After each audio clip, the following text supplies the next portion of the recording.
Di Swedia, apakah kamu ngimpi kerja di Swedia dengan gaji puluhan juta? Kalian harus nonton video ini. Banyak capturean-capturean yang memang aku minta sama mereka, apa suratnya gitu, apa nama perusahaannya. Kalau misalnya mau yang legal, itu mendingan kalian cari ke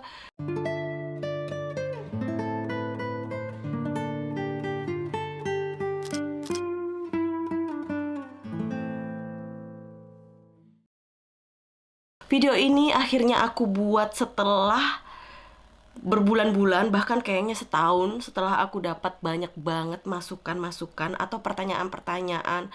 Mbak, gimana sih caranya kerja di Swedia? Bener nggak sih kalau kerja di Swedia itu gajinya puluhan juta? Bener nggak sih ada perusahaan yang menawarkan pekerjaan ke Swedia? Bener nggak sih ada pembangunan PLTU gitu di Swedia besar-besaran? Ini jawabannya. Jadi banyak banget pertanyaan-pertanyaan dari yang nonton video aku tentang informasi, adanya banyak informasi tentang tawaran-tawaran untuk bekerja di Swedia melalui agen-agen gitu dengan gaji puluhan juta, tapi juga syaratnya juga nggak main-main gitu. Menurut aku ini sangat mengkhawatirkan ya, karena banyak orang yang mungkin memimpikan untuk kehidupan lebih baik di negara orang. Jadi channel ini adalah salah satu channel yang tidak menggambarkan keindahan-keindahan hidup di Swedia atau hidup di luar negeri. Gimana sih kerja di Swedia? Apa benar ada tawaran? Itu kan sebenarnya udah aku tanyakan juga sama kedutaan Swedia, bukan, sama kedutaan Indonesia di Swedia. Apakah ada informasi-informasi atau mungkin perusahaan-perusahaan yang memang menawarkan atau menyalurkan tenaga kerja dari Indonesia ke Swedia? Itu menurut informasi yang aku dapat dari kedutaan Indonesia di Swedia, itu belum ada informasi tentang perusahaan atau agen yang menyalurkan tenaga kerja, tapi juga belum ada informasi tentang agen atau perusahaan yang dilaporkan melakukan fraud atau melakukan penipuan tentang penyaluran tenaga kerja ini. Mungkin buat yang punya pendidikan akademis, mungkin buat yang pinter-pinter gitu, mungkin buat yang punya background pendidikan internasional, udah tau lah ilmunya. Tapi kebanyakan yang aku khawatirkan karena yang datang itu lebih ke teman-teman yang lugu gitu loh. Banyak capturean-capturean yang memang aku minta sama mereka, apa suratnya gitu, apa nama perusahaannya.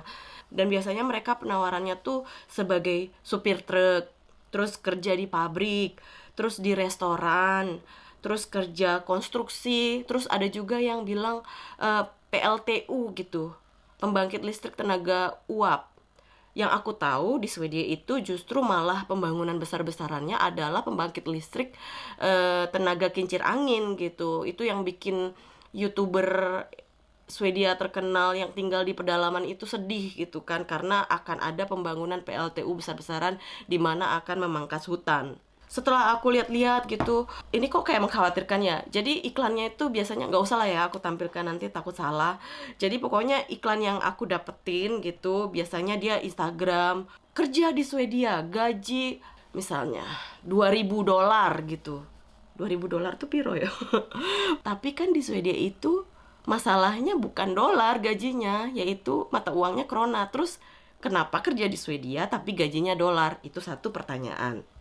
Kedua adalah biasanya LPK atau lembaga penyalur ketenaga kerjaan gitu, Instagramnya nggak jelas gitu, penawarannya nggak jelas. Dan mereka, aku dapat surat juga gitu, dapat capturean surat gitu. Terus suratnya kok aneh gitu, surat berbahasa Inggris menunjukkan dilampirkannya ke mana nih, pokoknya ke lembaga-lembaga macam-macam gitu. Terus tentang informasi pekerjaannya dalam berbahasa Inggris. Tapi ini semua orang juga bisa bikin gitu. Cap bisa dibikin gitu kan. Jadi jangan percaya gitu aja. Selanjutnya adalah ada juga yang menyebutkan Hungaria gitu. Jadi negaranya adalah Hungaria, salah satu negara di Eropa yang deket. Cuman masalahnya seperti yang berita-berita ada di Swedia, mereka merekrut supir misalnya. Jadi supir itu direkrut di Hungaria dengan gaji yang murah, tapi mereka disuruh kerja misalnya nganter barang ke Swedia gitu.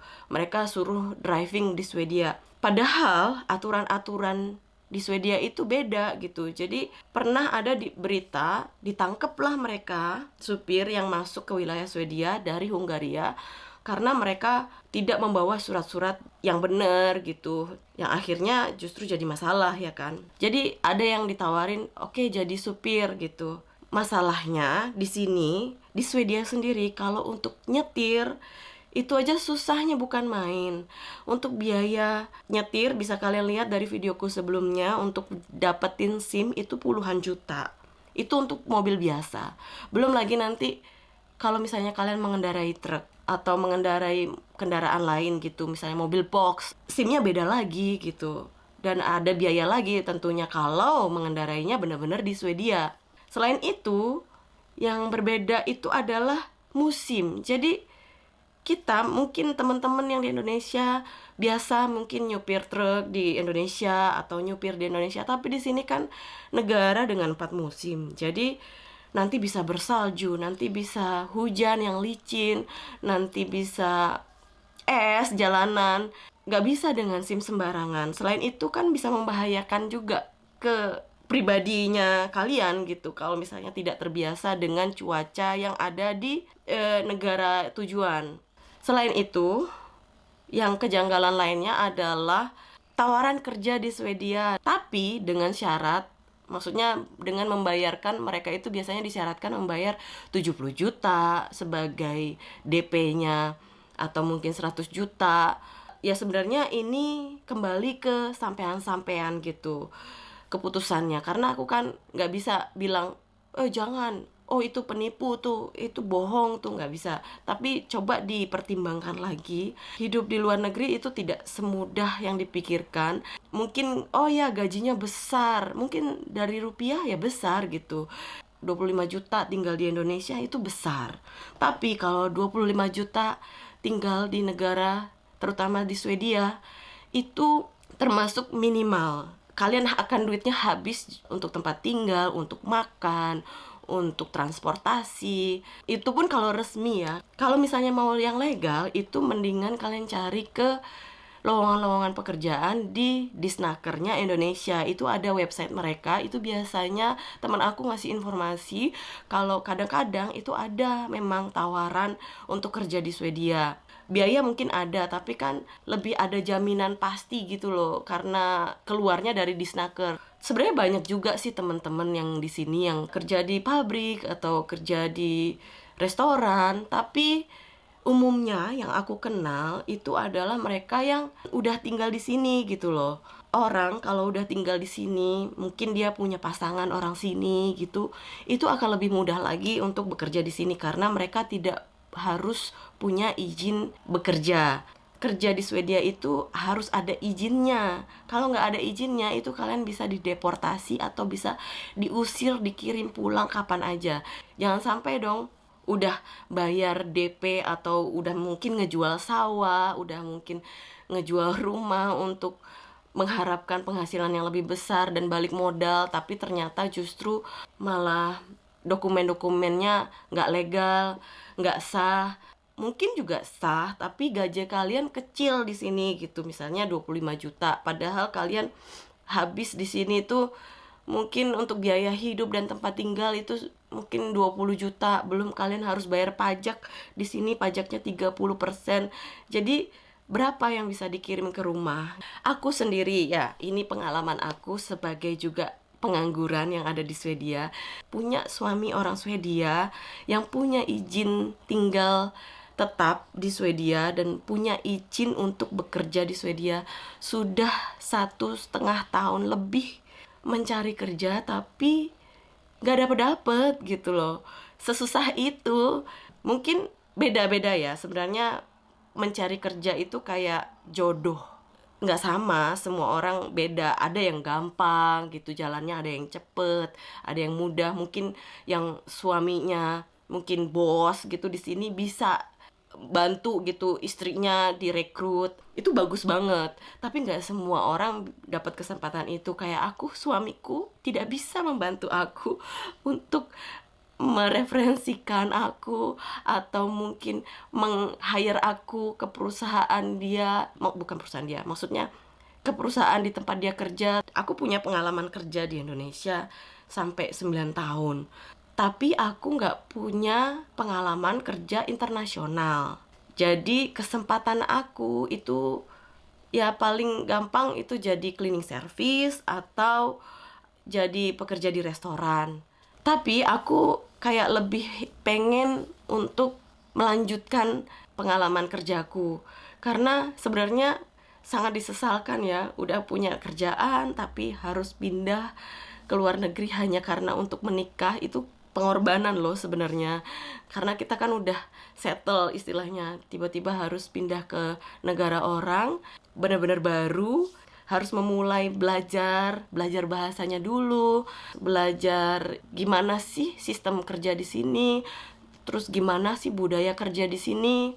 Sampai sekarang aku juga belum dapat kerjaan dan masih berjuang untuk dapat kerjaan walaupun aku sekarang udah kayak magang gitu. Dan pokoknya perjuangan aku itu bisa dibilang tidak semudah yang lainnya. Ada juga aku teman-teman yang direkrut dari Indonesia. Jadi mereka itu dari Indonesia, lalu ngelamar untuk kerja di Swedia, di-invite sama perusahaannya untuk datang ke sini. Tapi mereka itu orang-orang pinter gitu loh. Aku kan nggak termasuk yang pinter. Mereka itu punya pendidikan yang bagus.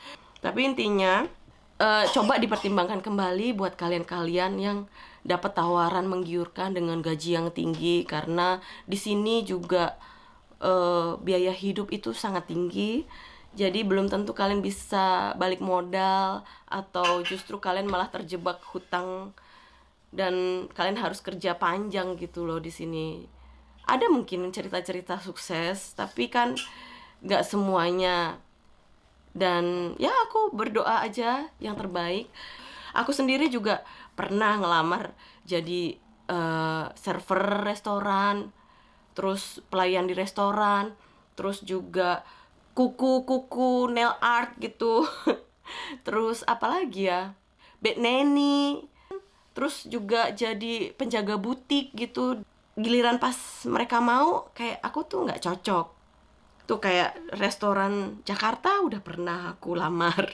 Terus itu restoran Mas Nizar juga pernah aku lamar. Mas Nizar pernah aku lamar. Maksudnya restoran Indonesia yang warung itu yang pernah aku interview itu juga pernah aku lamar. Aku telepon langsung, mau nggak? Tapi dia nggak mau aku karena dia nggak percaya aku bisa jadi server.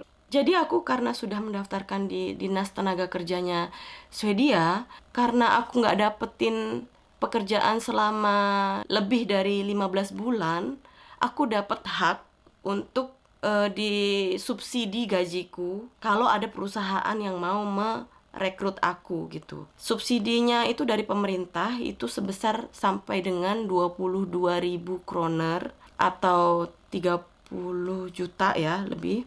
Jadi kalau misalnya gajiku lebih dari itu perusahaan itu yang harus bayar. Tapi kalau kurang dari 22 berarti ya full disupport sama si pemerintah ini gitu. Dengan kelebihan itu pun aku masih susah gitu loh cari kerja.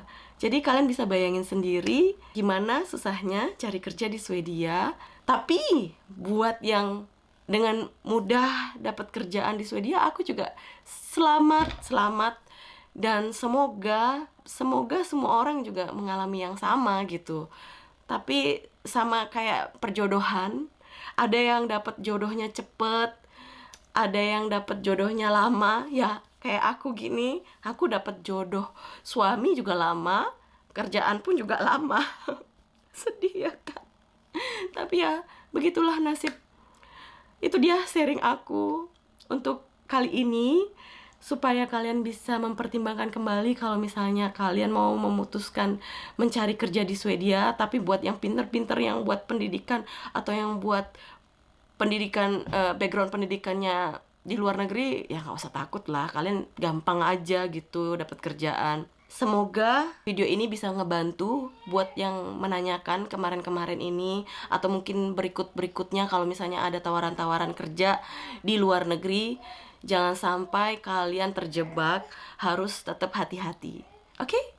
Ya udah, sampai jumpa di video berikutnya. Hedo.